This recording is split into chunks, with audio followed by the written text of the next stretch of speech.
Welcome back to the Clause Safety Series. This is Module S9, Slips, Trips, Housekeeping, and Forklift Awareness. After the slow injuries of manual handling, we come down to the most ordinary hazard of all, the floor under your feet and the space you share while you walk across it. Slips, trips, and falls on the same level are, in almost every workplace on Earth, the single most common cause of injury. They sound trivial until one puts someone in hospital with a broken wrist, a cracked head, or worse, and on that same floor move the heaviest machines on site. In the next few minutes, you'll learn how the floor betrays people, how good housekeeping prevents it, and how to stay safe where people and vehicles meet. Let's begin. Here's what you'll be able to do by the end of this module. First, you'll understand why the floor is the #1 hazard, why something so ordinary causes more injuries than anything dramatic, and why we stop seeing it. Second, you'll know how slips and trips actually happen, the handful of causes behind nearly all of them, and how to beat each one.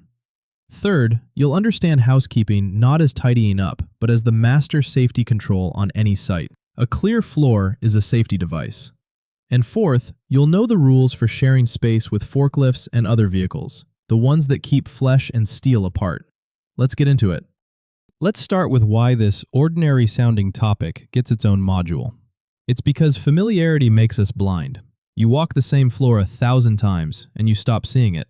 The small spill by the machine, the cable someone ran across the aisle, the pallet left half in the walkway. None of it looks dangerous, because none of it has hurt anyone yet. And then it does. A same-level fall doesn't need height or speed to break a bone. A wet floor and a normal stride are enough. These injuries top the charts everywhere precisely because they hide in plain sight, in the places we've walked so often we no longer look. This module is about learning to see the floor again. Here is the ground rule this whole module stands on. A clear floor is a safety device, as real a piece of safety equipment as a guard or a harness. We tend to think of housekeeping as tidiness, a nice to have, something you do when there's time. It isn't. Every spill left on the floor, every box stepped over, every cable trailed across a walkway is a trap, armed and waiting for the next person who comes along not looking. And here's the part that matters most. The person who set the trap almost never gets caught in it. Someone else does. So the rule is simple. See it, sort it, or report it. If you walk past a hazard, you didn't avoid it. You handed it to a colleague. Before we prevent it, let's name it.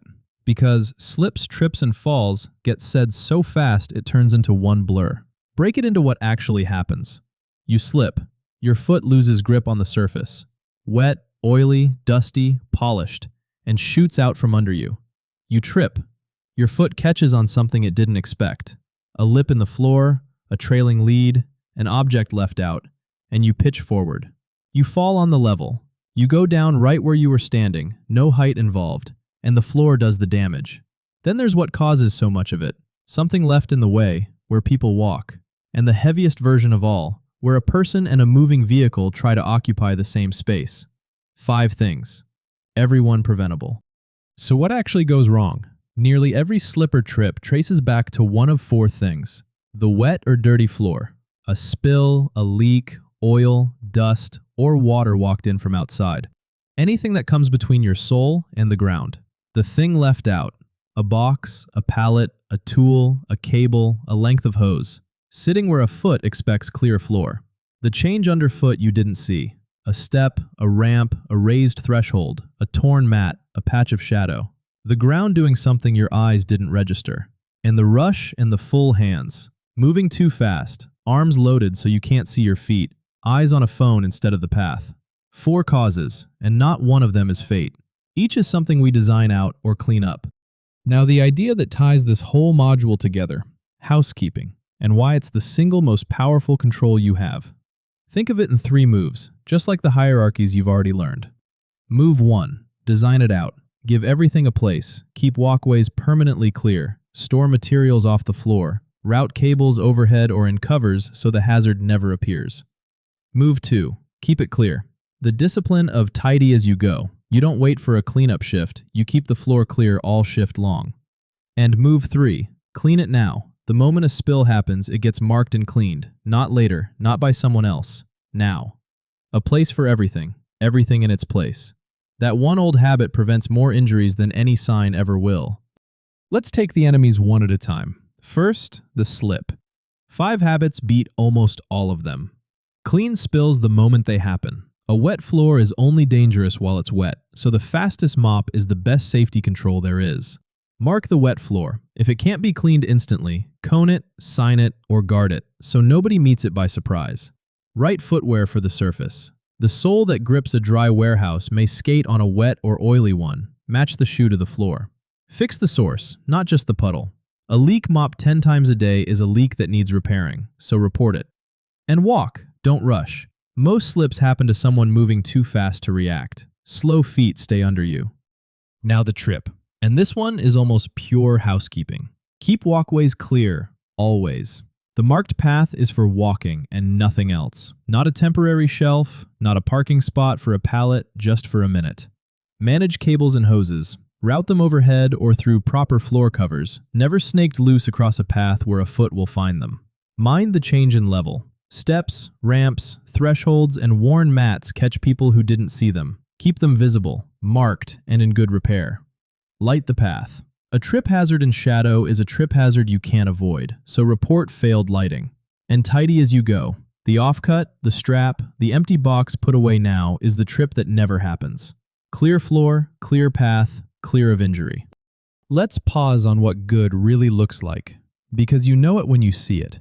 A workplace with real housekeeping isn't just clean once a week, it's ordered all the time. Tools have marked homes and go back to them.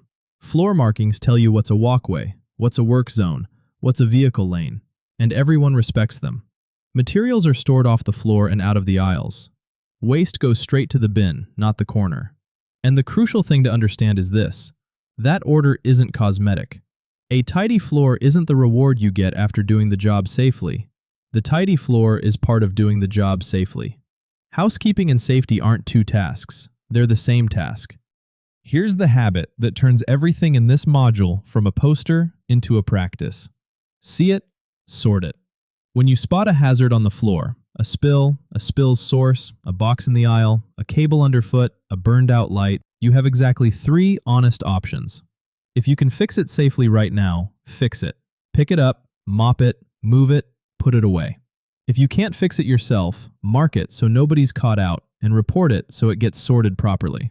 What you never do is the 4th thing: walk past and leave it for someone else, because that someone else is the person who's going to fall. The floor belongs to everyone, which means the hazard belongs to whoever sees it first. That's you. Now the heaviest hazard that shares your floor: vehicles. On most sites that means the forklift, and it deserves real respect. A loaded forklift can weigh as much as several cars, and unlike a car, it's often reversing, turning tight, carrying a load that blocks the driver's view, and running on a floor with blind corners. It cannot stop short. It cannot always see you, especially behind and around a raised load. And in any contest between a person and that much moving steel, the person loses, every time. So the mindset here is not politeness, it's survival. Never assume the driver has seen you. Assume they haven't, keep yourself out of their path, and make the machine account for you rather than gambling that it will. So how do you stay safe on a floor with vehicles on it? 5 rules carry almost all of it. Stay in the walkway. The marked pedestrian routes exist for exactly this reason. Use them and don't cut across vehicle lanes to save a few seconds. Make eye contact before you cross. If you can't see the driver's eyes, the driver can't see you, so wait, and get a clear acknowledgement before you step out. Assume they can't see you, always.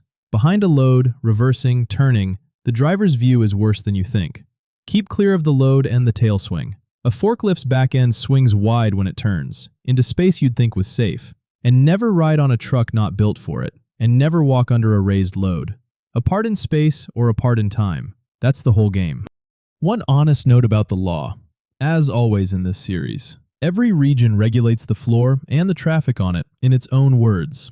In South Africa, the general safety and the facilities regulations require workplaces to be kept clean, orderly, and free of obstruction, and to control the risks of moving machinery. In the United States, OSHA's walking working surfaces and powered industrial truck rules cover housekeeping, clear aisles, and forklift operation directly. Across the European Union, the Workplace Directive requires clear, obstacle-free traffic routes, and the safe separation of pedestrians and vehicles. And ISO 45001 folds all of it into the same manage and improve system your site may be certified against. The principles you've learned hold in every one of them, but your site's own traffic management plan and housekeeping rules always come first. Let's be precise about what you've just done. Honesty being a safety value too. This module gives you awareness, why the floor is the commonest hazard, how slips and trips happen, how housekeeping prevents them, and how to keep yourself safe around vehicles. It does not, on its own, make you a forklift operator. Operating a forklift or any powered industrial truck is a licensed competency, taught and assessed formally.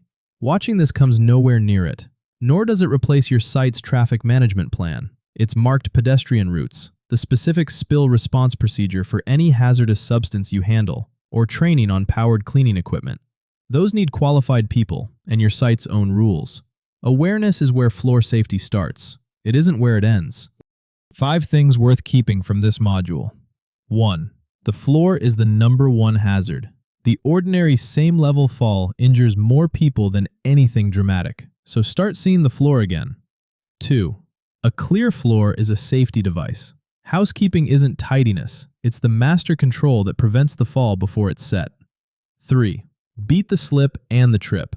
Clean spills now, mark what's wet, keep walkways clear, manage the cables, and never rush with full hands. 4. See it, sort it. The hazard belongs to whoever spots it, so fix it, or mark it and report it, but never walk past. 5. Apart in space or in time. Assume the vehicle can't see you, and keep flesh and steel from ever sharing the same spot. Look after the floor, and it looks after everyone. That's the end of Module S9. Thank you for your attention, and for taking seriously a hazard that's far too easy to walk right past. 3 things before you go. First, download the free companion pack for this module at clause.app. A 10-question quiz, a 1-page toolbox-talk summary, an attendance register, and a housekeeping and floor safety checklist for your own area. Second, the series reaches its final module, S10, Incident Reporting, Near Misses, and First Response, where every hazard we've covered meets the habit that closes the loop, speaking up when something goes wrong, or nearly does. And third, this week, walk your own area once, slowly, and find the floor hazard you've stopped noticing. Then sort it. Keep the floor clear, and we'll see you in Module S10.